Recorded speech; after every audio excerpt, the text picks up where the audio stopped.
Good evening, I'm Jeff Bennett. And I'm Amna Nawaz. On the NewsHour tonight, the deal to end the longest government shutdown in U.S. history now sits in the hands of the House of Representatives. A prominent conservative judge resigns to protest what he calls President Trump's assault on the rule of law. This president repeatedly, overtly directs the Department of Justice to prosecute his perceived political enemies. And our series, Rethinking College, explores how universities are trying to navigate unprecedented demands from the Trump administration.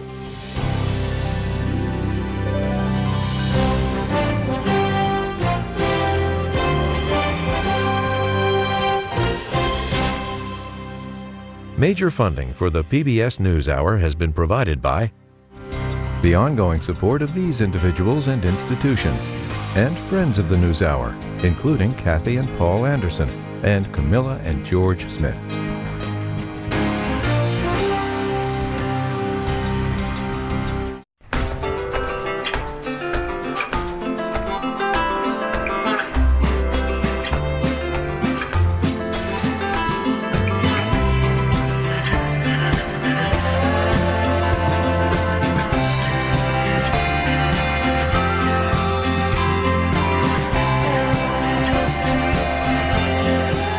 Moving our economy for 160 years. BNSF, the engine that connects us. That future? It's out there waiting. And so is everything between now and then. For almost 150 years, One America Financial has believed in the kind of certainty that supports the journey every step of the way. And with the ongoing support of these individuals and institutions.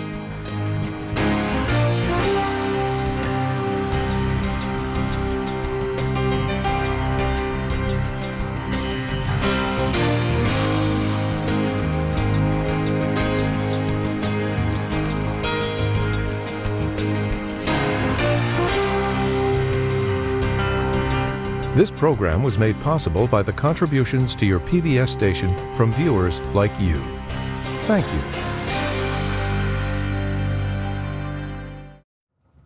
Welcome to the NewsHour. The longest ever U.S. government shutdown is on the verge of ending, but not for at least one more day. And while a deal to reopen the government passed the Senate last night, there are still plenty of questions about what comes next.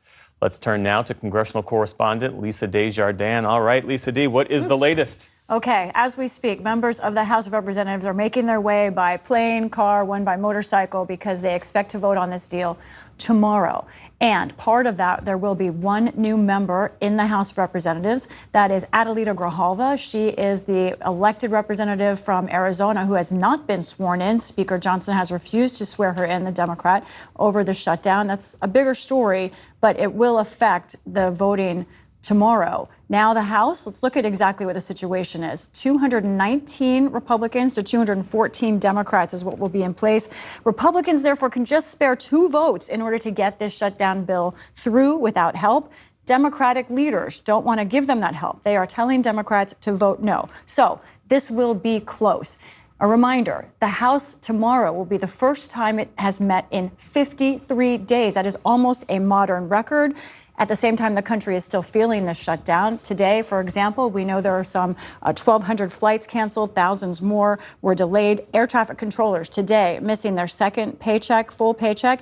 Overall, Jeff, 3 million paychecks have gone missing during this shutdown. It has been unprecedented, not just in length, but also breadth. And we've just learned the Supreme Court has extended the judge's order allowing the Trump administration not to fully fund those SNAP benefits, those food stamp benefits. So you've read through this bill, the entirety of it. What else does it say? Okay, a few things. One thing that stuck out is those mass layoffs that the administration put into place during the shutdown. They must be reversed within 5 days, the bill says, so very quickly. Now, other things, there's a tremendous amount of spending in this bill on security, especially for members of Congress and officials, upwards of $400 million. Members of Congress themselves, each office will get $1 million or more, depending on the office, for their personal security. The Supreme Court also getting security in this. One other thing I want to point out, the hemp industry, I mentioned this last last night. There was an attempt to reverse this, but the final bill does contain a ban on unregulated hemp with THC in it. That industry says that will crush it. So we have to see what economic effect that has, but that's something that looks like it's going to go through. And what's all this mean for the health care debate, the Affordable Care Act subsidies? Yeah, there's a lot to say there. There are early talks underway already. One person to watch is New Hampshire Senator Jeanne Shaheen. She's one of those Democrats who voted to end the shutdown. Now, she's having early talks. They're just looking at options. The question is, which Republicans are truly open to talking to them? I have spoken to some Republicans who say, we really do want to get to something by December. They, of course, want to change the entire system. There is a chance for dialogue in the Senate, in the House. We don't know if anything can move. Speaker Johnson has refused to say he'll even hold a vote on health care, so we'll watch that closely. The longest government shutdown in U.S. history. What emerging lessons are there for lawmakers, both practically and politically? One thing we've had is a lot of time to think about this shutdown, right? I'm not sure our lawmakers are thinking about it in quite this same way, but it's significant not just in its length, but also because of the troubling trend. I looked at all the recent past shutdowns. So look at this. Notice something about the shutdowns we've been seeing. They have been happening in clusters, 1 or 2 at a time, and they have been growing. That one on the end is the current one at 43 days. And I raise this because, of course, this shutdown solution means there will be another need in January, another time when Democrats, if they are not happy on health care, could threaten a shutdown again. And we've seen this trend. Why does that matter even more? There's a deeper problem here, a lack of leadership in some ways, and also a vacuum where Congress has been giving away its power. We see these men and women who've been elected to legislate trying to legislate by blocking the one power they have to fund government. It's really an issue of balance of power and favoring the executive. Lisa Desjardins, thanks to you as always. You're welcome.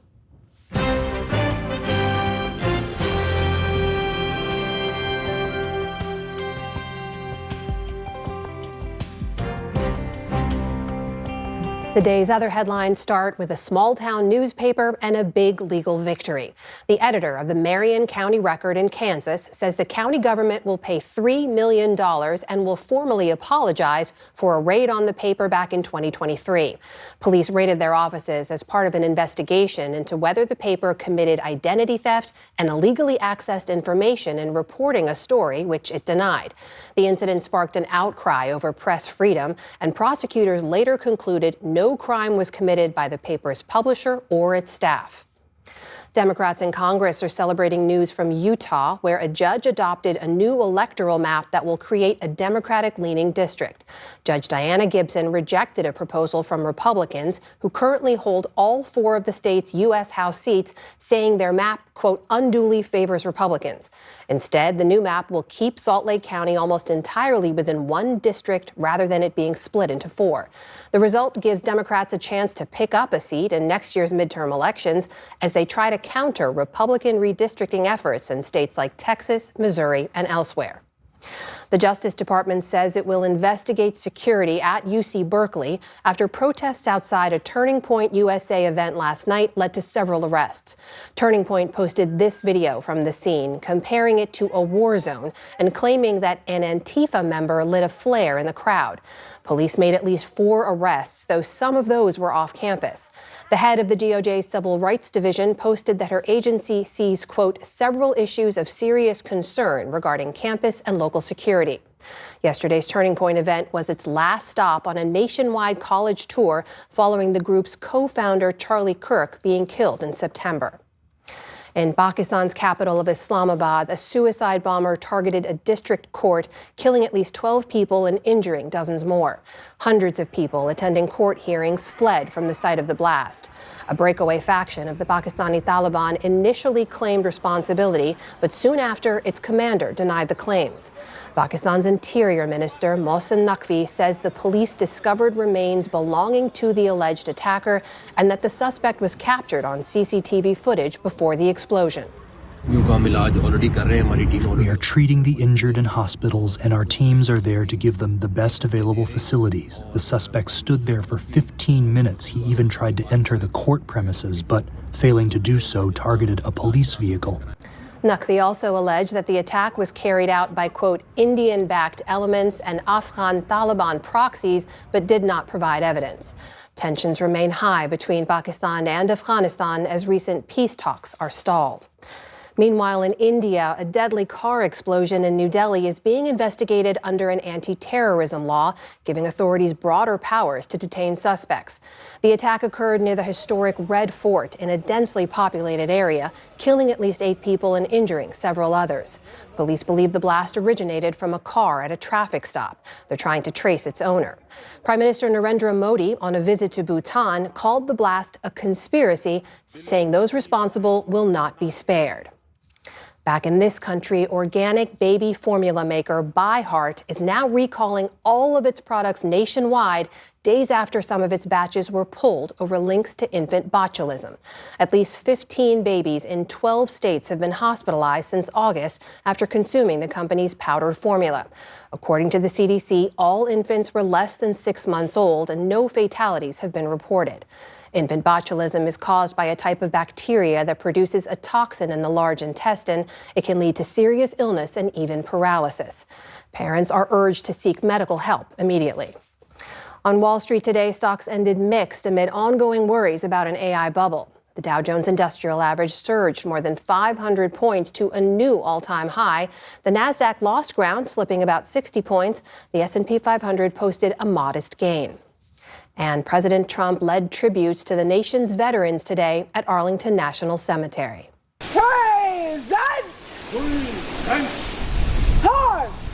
The president laid a wreath alongside Vice President J.D. Vance and Veterans Affairs Secretary Doug Collins.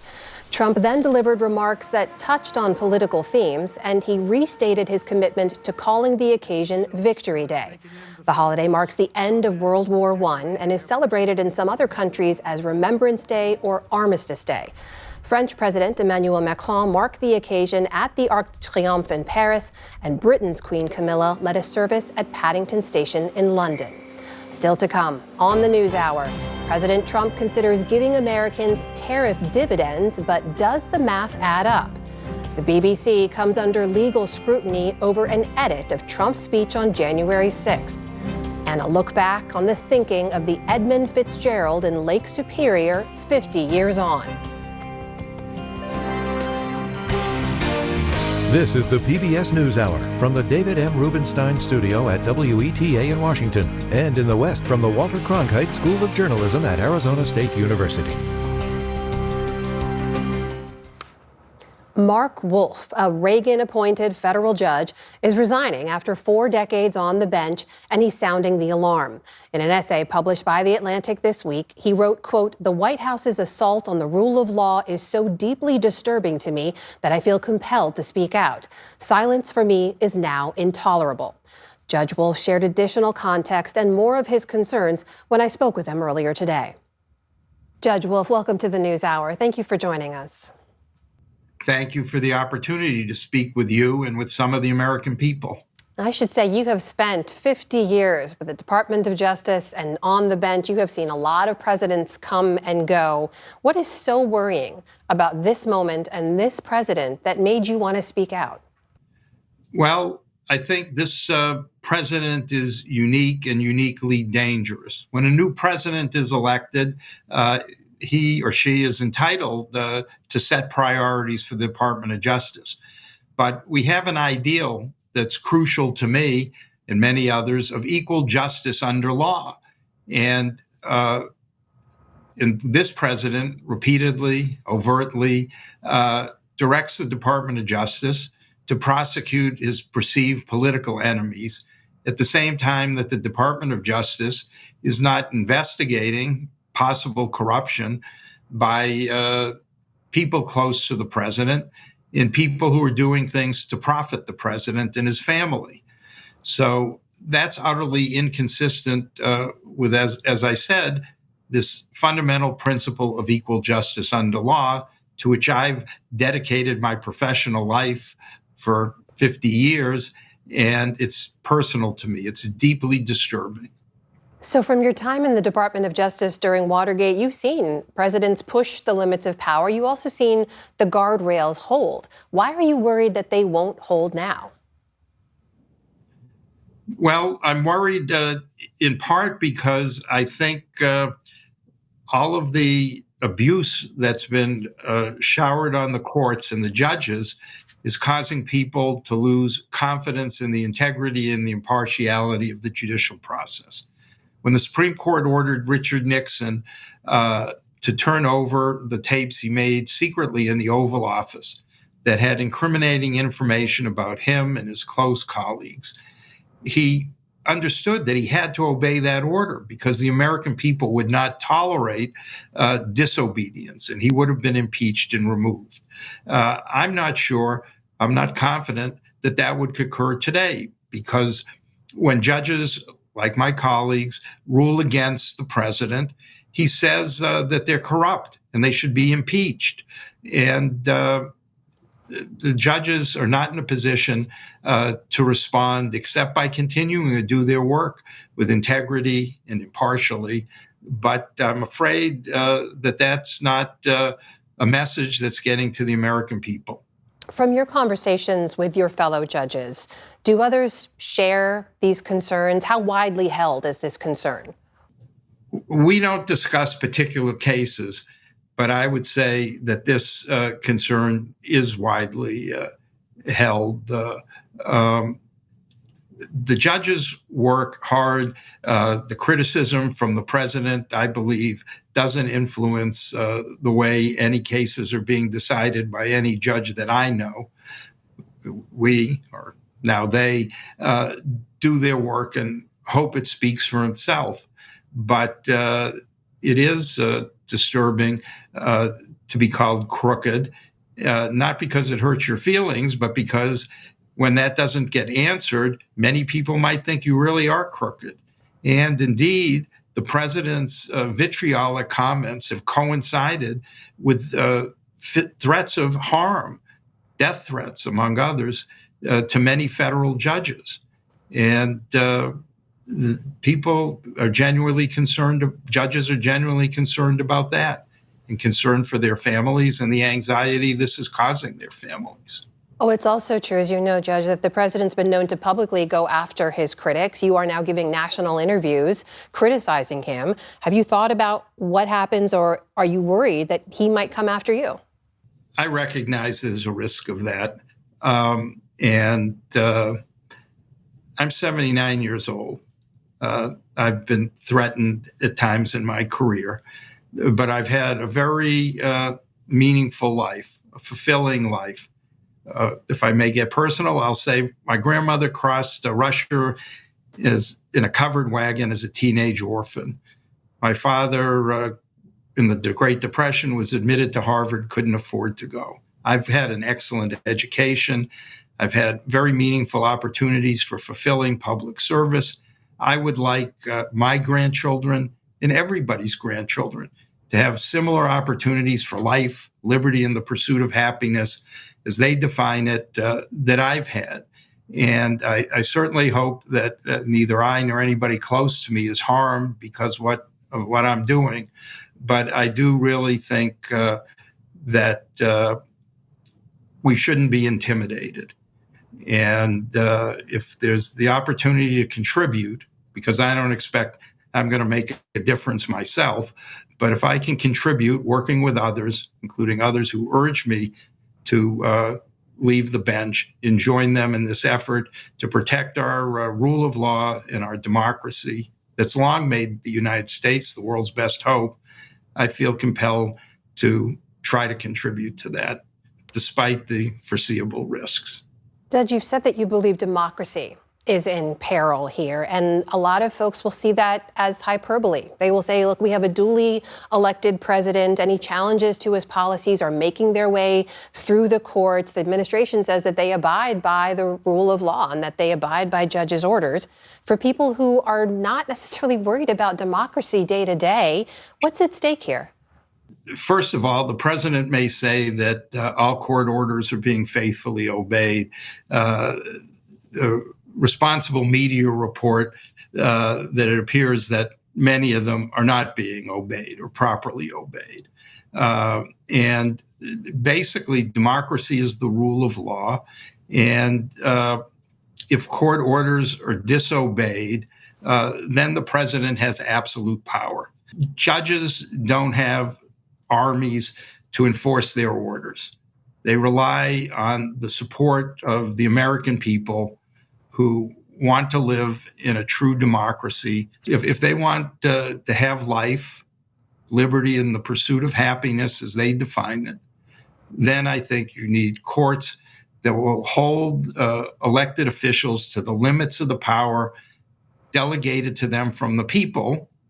That's the promise of the Declaration of Independence, and particularly the Constitution. We, the people, have delegated some power to elected officials, including the presidents, and the responsibility of the courts, in part, is to hold those officials to the limits of that delegated power. Otherwise, we're going to live in the kind of autocracy that I've seen around the world, where people are oppressed because there's no restraint on the elected officials. That is retired federal Judge Mark Wolf joining us tonight. Judge Wolf, thank you for your time. It's good to speak with you. Thank you very much.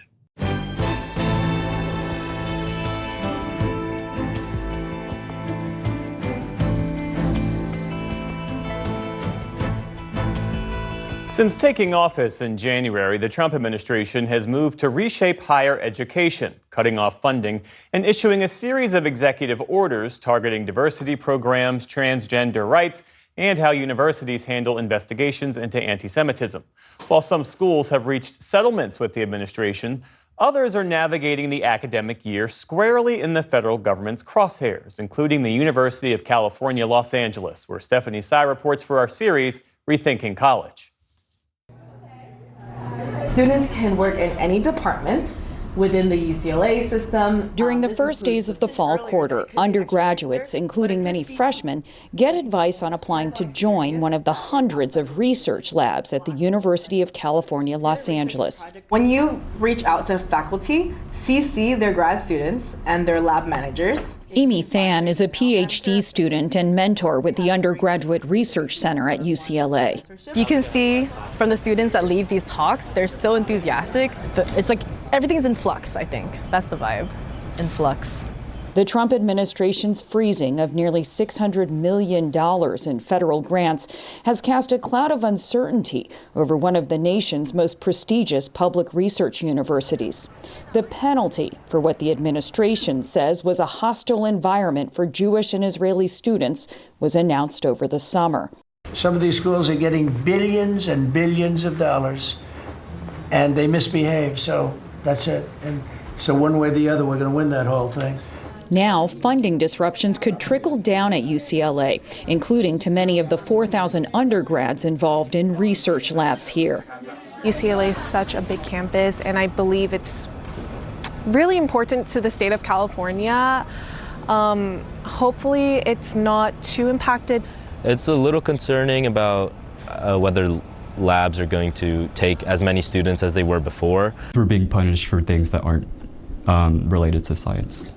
Danny Nguyen is a fourth-year undergrad who works in a lab studying the way emotions influence memory. Does it worry you that there may be fewer positions and fewer opportunities if these grant cuts are to go through? Yeah, the importance of having lucrative grants is that we're able to subsidize our PhD students, our graduate students, but also to train the next wave of graduate students at the undergraduate level. In September, a federal judge ordered the Trump administration to unfreeze most of the suspended grants. But with litigation ongoing and federal officials demanding more than $1 billion, university leaders say they're facing one of the gravest threats ever to the UC system. We are being faced with what I can only think of as a kind of mafia-style shakedown of $1.2 billion. David Myers is a professor of Jewish history at UCLA. In August, he co-authored an open letter on behalf of many Jews at the university, calling the administration's demands misguided and punitive. I think there's actually a very wide consensus in the Jewish community. The notion that stripping UCLA of research funding in the medical and health fields will in some way help with the struggle against anti-Semitism is delusional. In the wake of large and sometimes violent confrontations in the spring of 2024, the university created new guidelines on protests and established an initiative to combat anti-Semitism. And in July, it settled a lawsuit with Jewish students and a professor who argued protesters violated their civil rights. If this, as you call it, mafia-style shakedown succeeds, what will it mean for this institution, for academia, for this country? I think it will mean the end of the golden age of higher education in the United States. Universities and colleges have been gateways of opportunity for so many people. So I think it is an extremely ominous moment. The moment is reverberating among students on campus. From my freshman year to when Trump was elected, I think a lot of us kind of walk around like hesitant, like we don't know where we stand in higher education. It's just very scary times. Malia Frazier is chairperson of the African Students Union at UCLA. She sees the attack on science funding as just one part of a broader shift in higher ed policy, including Trump's termination of diversity, equity, and inclusion initiatives. I kind of worry that students that look like me kind of won't feel like they deserve or really know what higher education is, or like know that they can also go to college or they belong at universities too.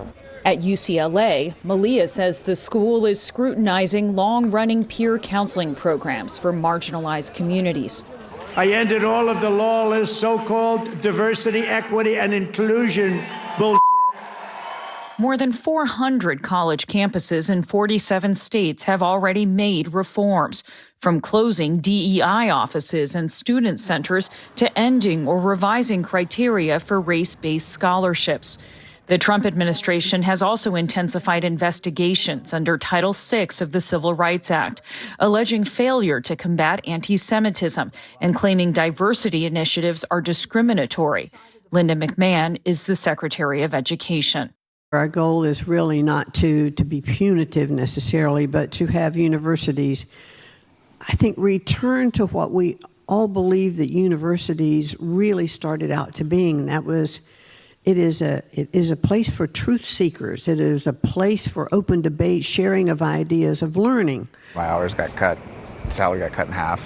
David Gonzalez studies the health effects of pollution and wildfire smoke in a lab at UCLA. In April, his National Institutes of Health grant was canceled in a purge of diversity-focused initiatives. That grant was restored in a court case, only to be frozen again in the broader cuts announced this summer and restored again by a judge. Got the "sorry to inform you, you don't have this anymore" message twice. Gonzalez graduated from undergrad, completed his PhD and his postdoc at UCLA. He worries that those opportunities may be closing for those coming behind him. I didn't really come from a family where I knew what a PhD route was, right? And what was great about UCLA is there was a lot of faculty here that would encourage, hey, as an undergrad, these are things you can do. You can do research. I think that the availability of more senior researchers, like graduate students and postdocs, to take on undergrads and mentor them is what's going to suffer. And that is kind of a linchpin in that process. Second-year student Jaya Booz-Jackson worries about the university's future. You can look inward and you can see like this is any other college campus. You know, we have kids walking around, getting classes, getting their coffee. But I think internally there's a lot grappling with what is the university going to look like a couple months from now. Jaya signed a letter with other student leaders across the state, urging UC officials not to cut a deal with the administration. Trump's demands include not only $1 billion in fines, but assurances that UCLA will not admit foreign students who are likely to be, quote, anti-Western, allow an outside monitor, and ban transgender students from women's sports. UCLA needs to retain their backbone and not settle at all. For history professor David Myers, the notion that science is a public good is at stake, and he worries maybe even more. How far off is the day when someone will be reviewing my syllabus and telling me this reading is permitted, that's not? When I thought of it over the last couple of weeks, it did not seem to be a distant fantasy. It seemed like that could be realized in the next 2 or 3 years, especially if a settlement is struck. Others have already settled. And what the University of California does or does not agree to could have impacts far beyond UCLA's campus. For the PBS NewsHour, I'm Stephanie Tsai in Los Angeles.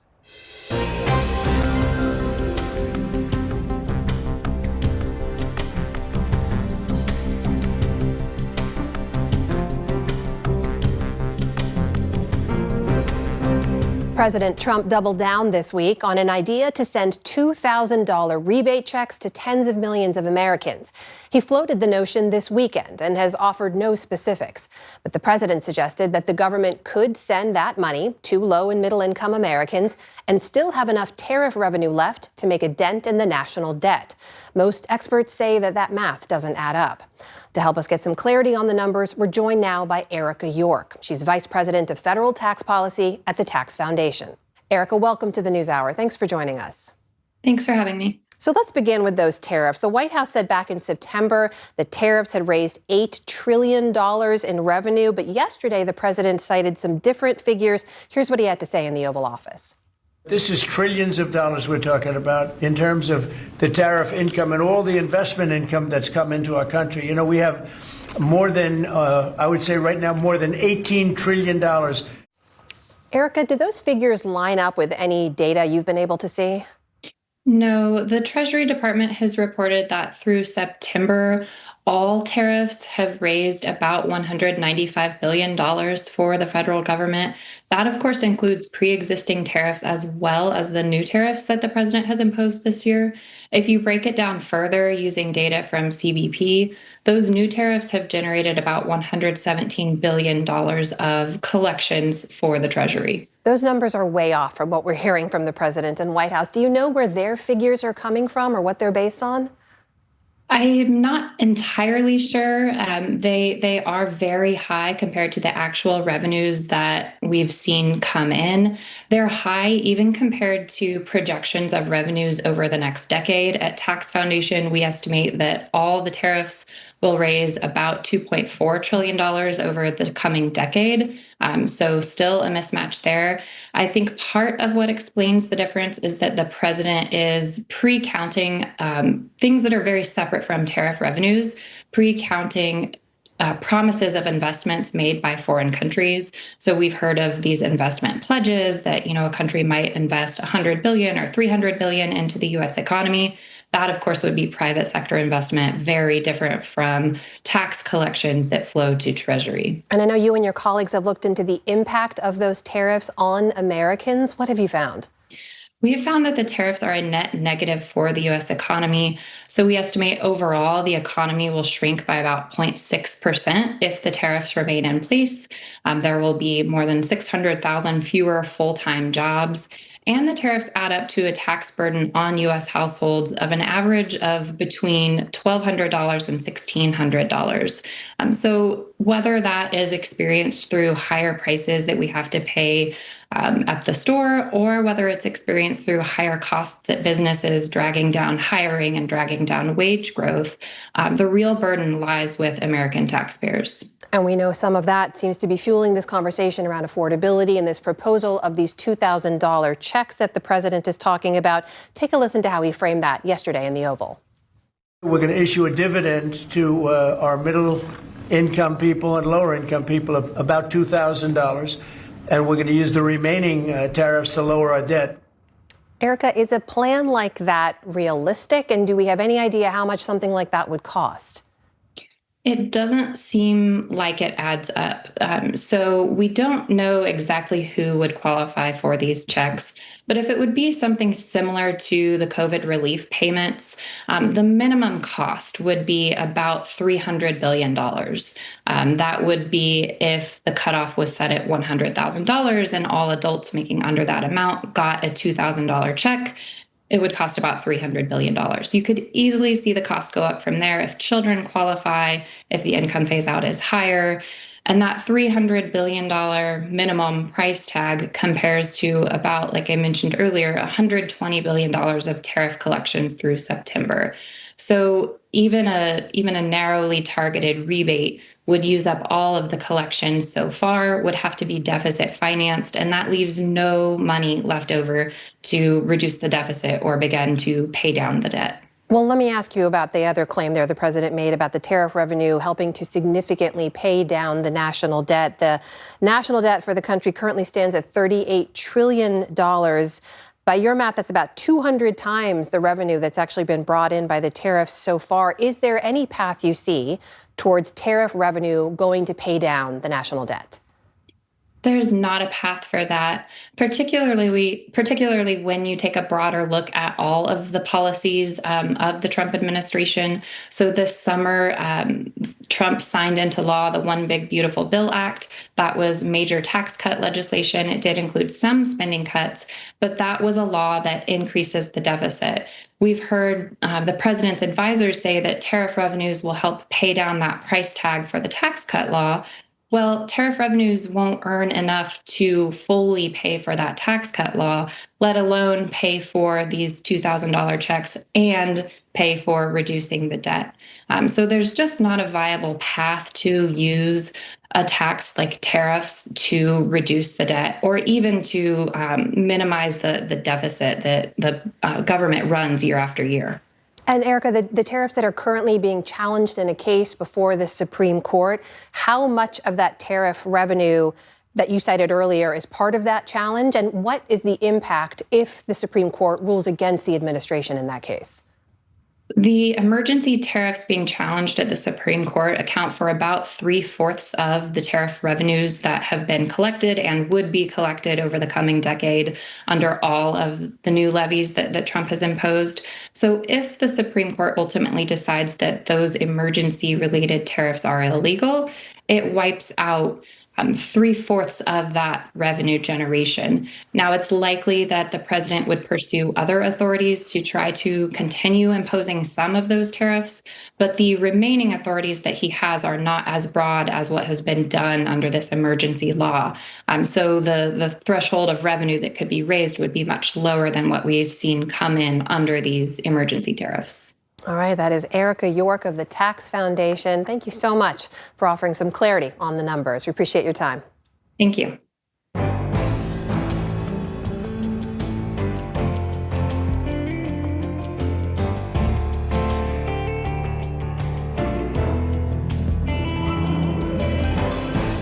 President Trump is threatening to sue the BBC for $1 billion, claiming the broadcaster misrepresented his role in the January 6th Capitol attack.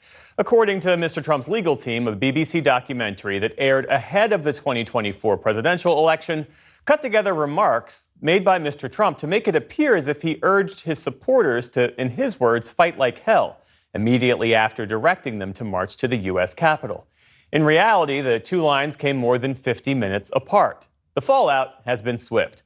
Following the controversy and mounting backlash over perceived bias at the BBC, two of the broadcaster's most senior executives resigned. That's Director General Tim Davie and BBC News Chief Executive Deborah Turness.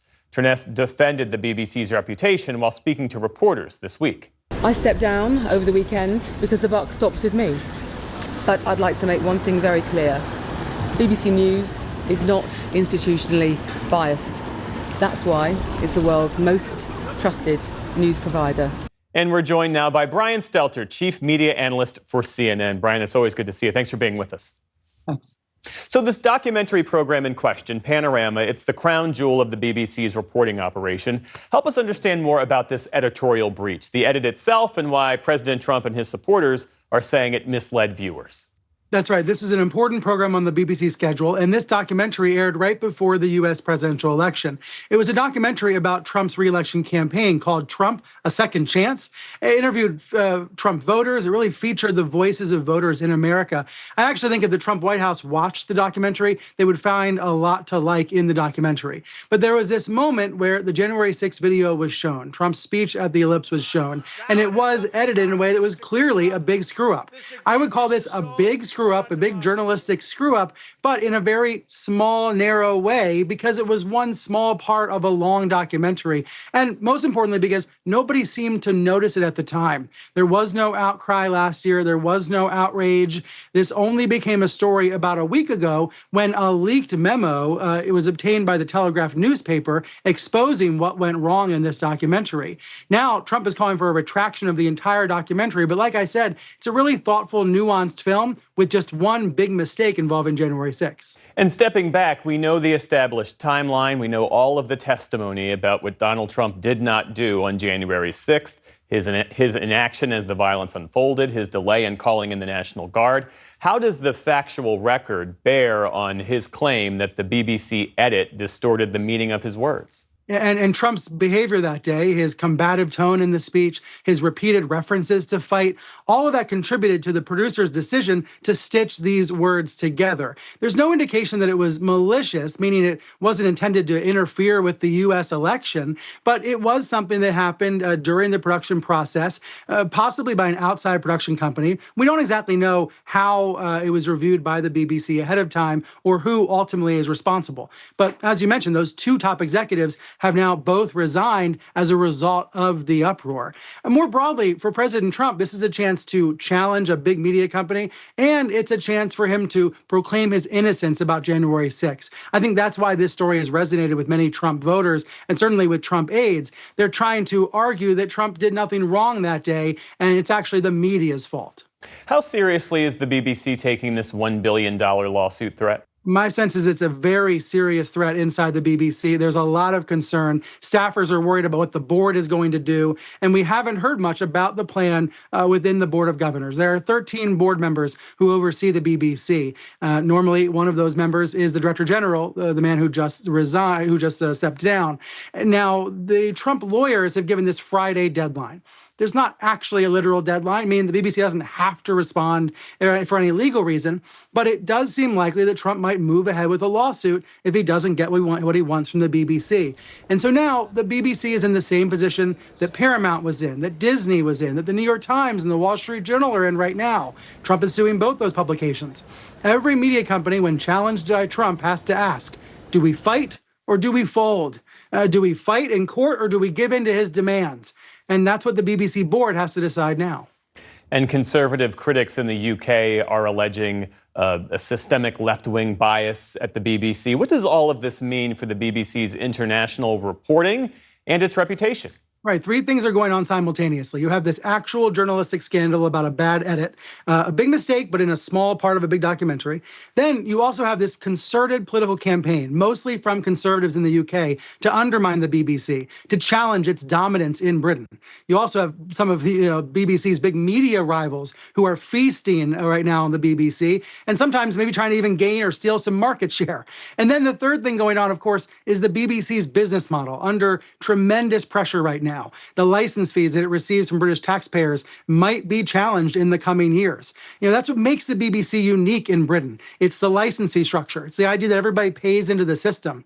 And that is under a real threat right now because of this political campaign. But look, when a newsroom at the BBC makes a self-inflicted wound, a screw-up like this, it does draw all the wrong kind of attention to the organization more broadly. And that's what we're seeing right now from Trump and everywhere else. Can I ask you, based on your reporting, how realistic is a successful defamation claim here against a UK public broadcaster? Not very realistic at all. Whether this was filed in the UK or whether it's filed in Florida or some other US state, Trump likely has a very weak case here, and the BBC would have a very strong argument in court. But that's, I think, not really the question. The question is whether the BBC is willing to risk it, whether it's willing to go to court or not. We've seen some media companies try to settle with Trump, try to make him go away, either by paying money toward his future presidential library or by changing editorial coverage. And that's the big concern I'm hearing from BBC staffers now. Will the corporation stand up to Trump, try to mount a defense, reject his demands for a retraction and for an apology? Or will the BBC try to reach some sort of deal, try to appease him in some way? I know, Jeff, we've covered several of these cases this year, and what we've learned, I think, is that when media companies do appease, when they appear to capitulate, there is severe consumer backlash. Just ask Disney with Jimmy Kimmel. On the other hand, the BBC has to think about many factors here, including board members who might be more conservative in thinking, and of course, the future of the license fee system. Brian Stelter, Chief Media Analyst for CNN. Always good to see you. Thanks.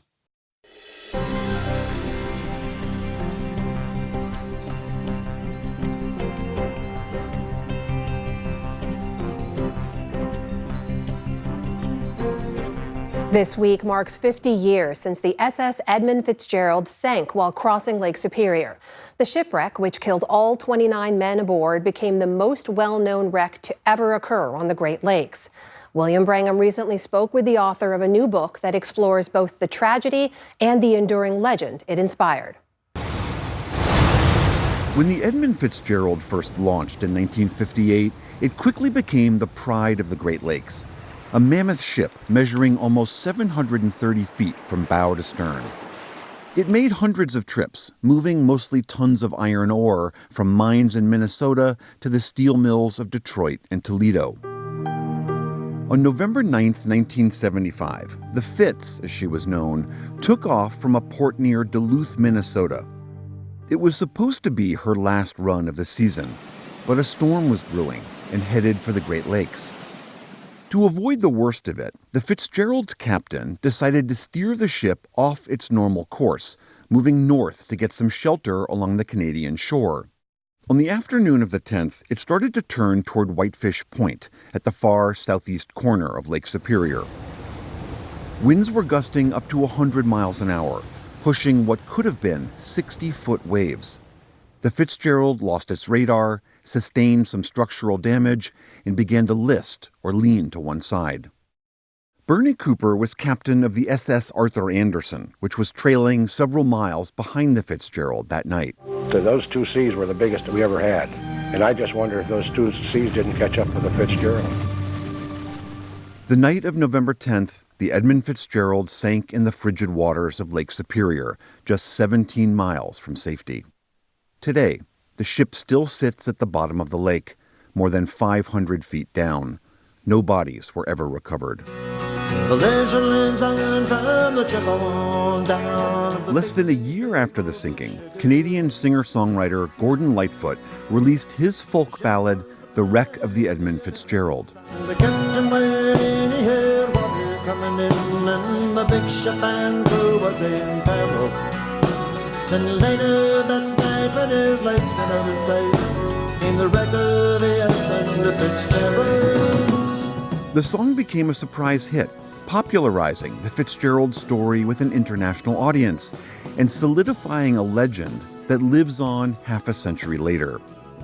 It's all recounted in a new book called The Gales of November, The Untold Story of the Edmund Fitzgerald, by journalist John U. Bacon. And John U. Bacon joins us now. John, thank you so much for being here. There has been a lot written and told about this story. You've said that this is maybe the most well-known wreck outside of the Titanic.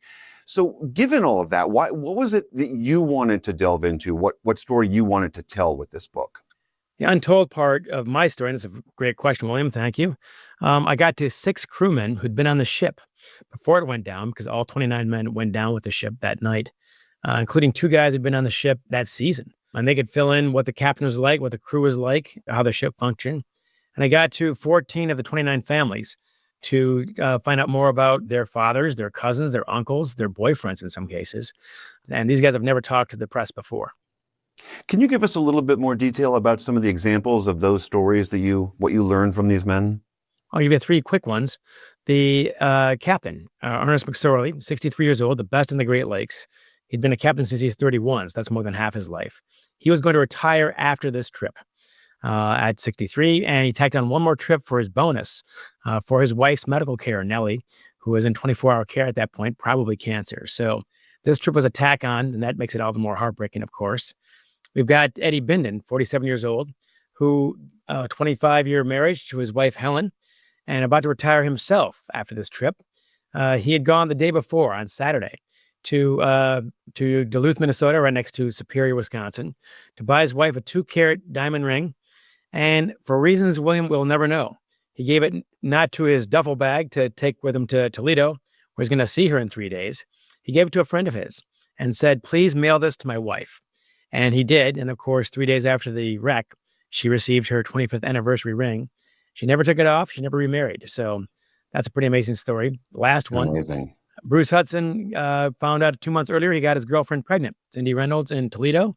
He said, don't worry, we'll move in together and raise the child ourselves. Of course, the ship goes down and Ruth Hudson thinks she's lost her only child. She has, of course. She has no idea that 6 months later, she's going to be a grandmother. So these stories are the kind of things that make them human. A lot of people might have come to know this story by the famous Gordon Lightfoot song. And you talk a little bit about how critical that song was to, in a way, popularizing this. Can you tell us a bit about that? Let's be honest, William, without the song, there is no book. There are 6,000 Great Lakes shipwrecks between 1875 and 1975, and everyone knows one, and it's this one. It's because of the song. So the song not only popularized this tragedy, naturally, but it also put a spotlight on the entire industry and woke up the industry. After this, you had better forecasting, better communications with the captains. You had, frankly, more common sense. When it's rough out, don't go out, stay in. They never used to, and now they always do.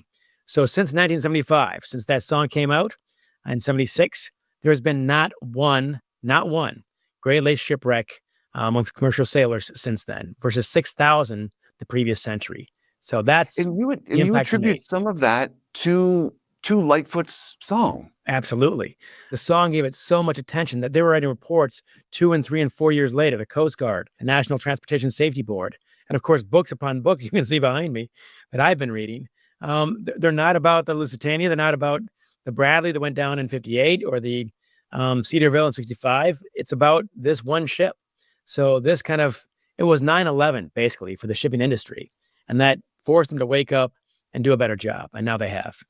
Your book also sort of pulls the curtain back on the importance of Great Lakes shipping, how critical it was to the country, and how risky it could be. Can you just give us a little sense of that? This is where your cement comes from, your car comes from, your food comes from. It's all from these ships. And I did not fully appreciate that. The reason being is that shipping is 3 times more efficient than trains and 6 times more efficient than trucking. It's not even close. So if they can put it on a ship, they will. And it's also more dangerous, as you pointed out. Perhaps the biggest shock to me in all my research is the simple fact that the experienced sailors on both the Atlantic and the Great Lakes will tell you the Atlantic is not as dangerous as the Great Lakes. Salt water squashes down the waves and spreads them out.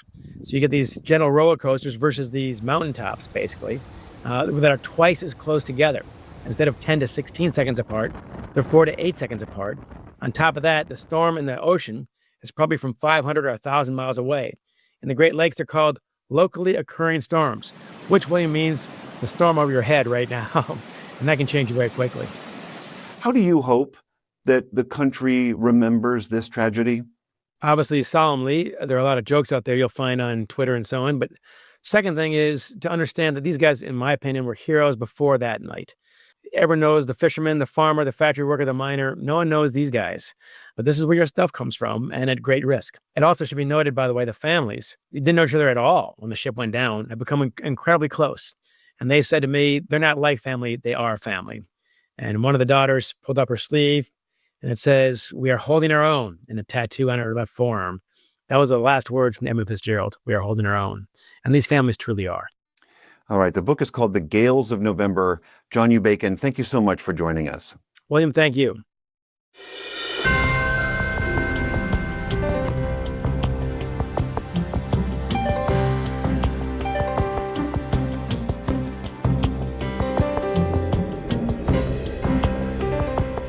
Later tonight here on PBS on this Veterans Day, a musical and visual production that brings America's story in World War I to life. American Heart in World War I, a Carnegie Hall tribute, weaves together storytelling and music along with rare archival film and images to remember the history of America's involvement in the Great War. In 1921, Congress votes to create the Tomb of the Unknown Soldier. The Army randomly selects one unknown soldier from the 9 cemeteries.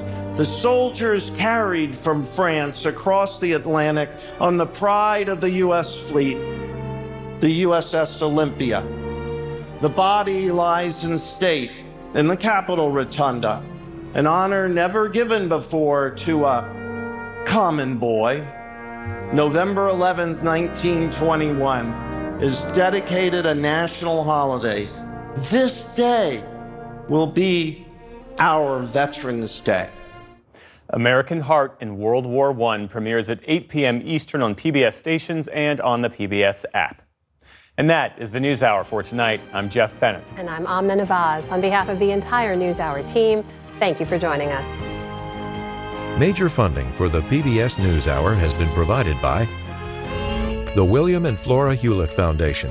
For more than 50 years, advancing ideas and supporting institutions to promote a better world at hewlett.org. At BDO, I feel like a true individual. People value me for me. They care about what I want, my needs, my career path. I matter here. Two retiring executives turn their focus to greyhounds, giving these former race dogs a real chance to win. A Raymond James financial advisor gets to know you, your purpose, and the way you give back. Life well planned. George D. Hanby III and Julie and Robin Powell through Fidelity Charitable.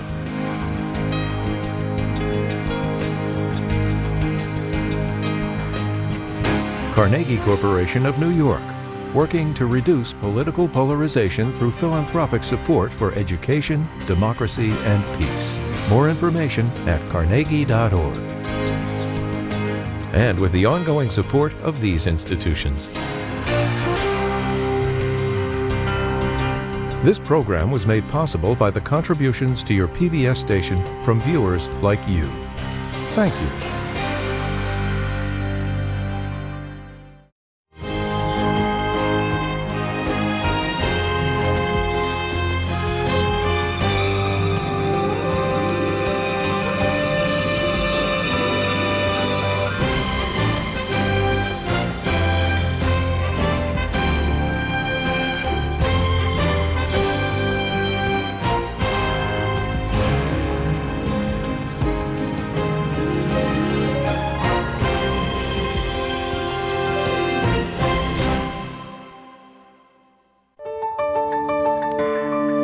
You're watching PBS.